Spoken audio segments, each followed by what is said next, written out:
Oh, hello there. Don't mind me just pouring some sugar on my cereal. As you can see, I like to have a lot of sugar on my cereal. Why? Well, because I don't like running out of the sweet flavour while consuming my cereal. I like it to be sugary all the way to the bottom of the bowl, yes. But I'm not the only one that adores sugar. There's a dog in the film I'm reviewing today that loves sugar. And you know what? I think I'm going to eat about 2 more bags because I don't think this is going to be enough sugar.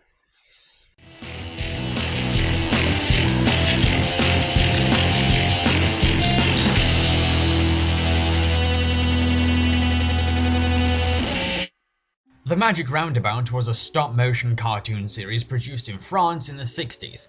When it was sold to the BBC, British television viewers were given a unique UK dub provided by actor Eric Thompson, who ignored the French soundtrack and dubbed over episodes with his own original dialogue. It was a huge success that appealed to both children and adults. In 1970, curator and director Serge Dano decided to adapt his series into a feature-length film called Dougal and the Blue Cat. In this film, Dougal the dog, Zebedee the spring, Brian the snail, Ermentrude the cow, and Dylan the rabbit all live peacefully in a magic garden. They are also sometimes visited by a little girl called Florence. One day, a blue cat called Buxton decides to live in the magic garden, and Dougal doesn't trust this feline one bit. It turns out that Buxton is a power-hungry villain that's working with a mysterious, ominous blue voice to take over the magic garden and turn everything blue. So, it's up to Dougal to stop this cruel tyrant and save his friends. Before I express my opinions, I must let you know that this is a review of the UK dub, not the original French soundtrack. Personally, I believe that this film is a prime example of how to do a fantastic job at adapting a TV series into a feature-length film. Why? Well, because the Magic Roundabout universe is expanded into a grand-scale landscape full of wonder. The production values have risen to provide stronger visuals, and the tension has been elevated thanks to the movie's surprisingly dark elements. Most importantly, you can step into this film without having a wide knowledge of the original series, because the film is targeting the general viewing audience as well as the fan base. You get an idea of the world and characters right from the beginning of the film. This is a film that's certainly far darker than its sweet-natured source material too. We see our beloved characters shackled in a grim dungeon, we see Dougal challenged by the temptation of sugar as he battles his desires in order to keep safe, we see the Magic Garden, a place of mystical fantasy and nostalgic innocence consumed by evil as it crumbles under Buxton's reign. There's something tragic and dystopian about this movie, I think, and this is what separates it from the 10-minute television series. I mean this in a good way, it gives the movie its own identity. However, I have to admit that the film is heavily reliant on spoken word, which can lead to needless or dragged out dialogue. It's like Thompson is afraid of boring the viewers if he doesn't have characters talking constantly.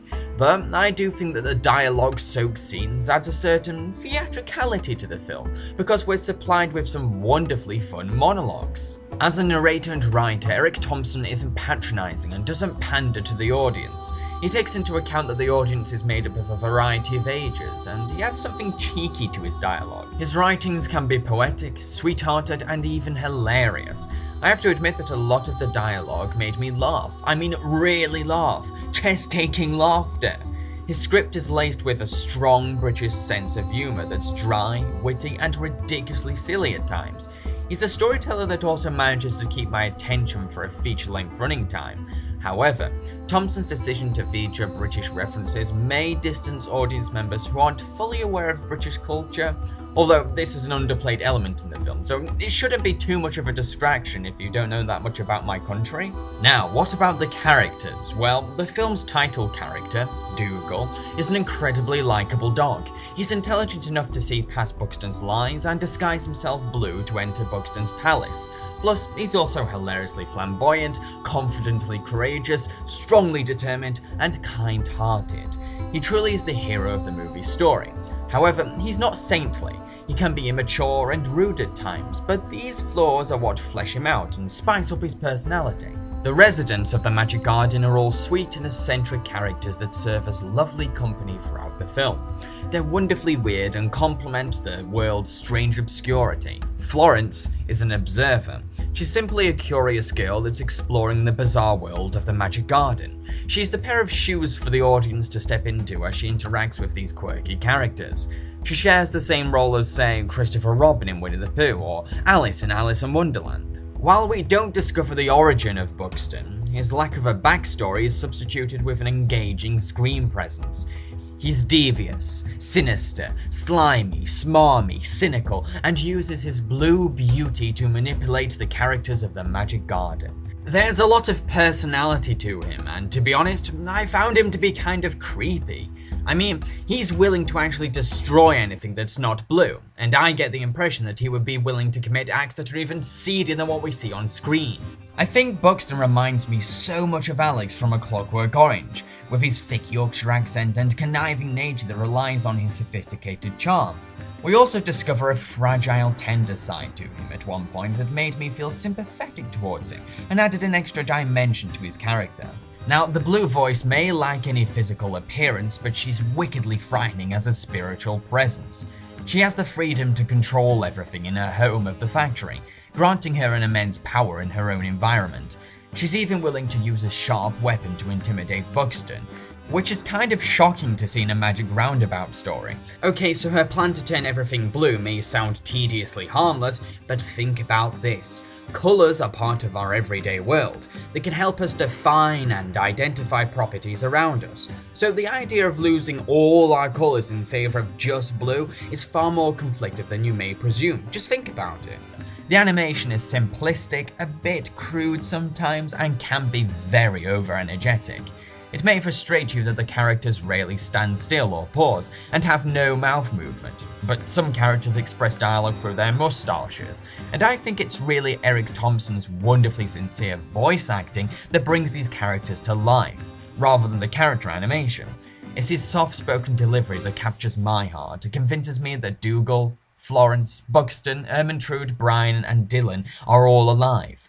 I also think that it's his endearing voices that help characters come across as likeable and far from obnoxious.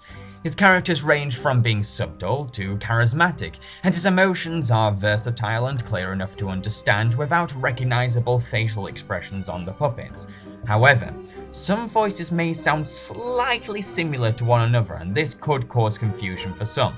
You see, not only do a majority of the characters have no mouth movement, but unlike the TV series, Thompson rarely states which character is saying what. So we're dependent on recognizing which voice Thompson is doing as we take who's on screen into account, which may prove to be difficult for some viewers. Fenella Fielding from Carry On Screaming is outstanding as the blue voice, giving her character an unforgettable and blood-curdling delivery that's brooding with cruel intimidation. The background and foreground sets are perhaps the most visually appealing thing about the film. There's so much flavour and personality in every detail of these backdrops. This is thanks to the inventive, obscure design choices, which create an unusual setting for our characters to live on.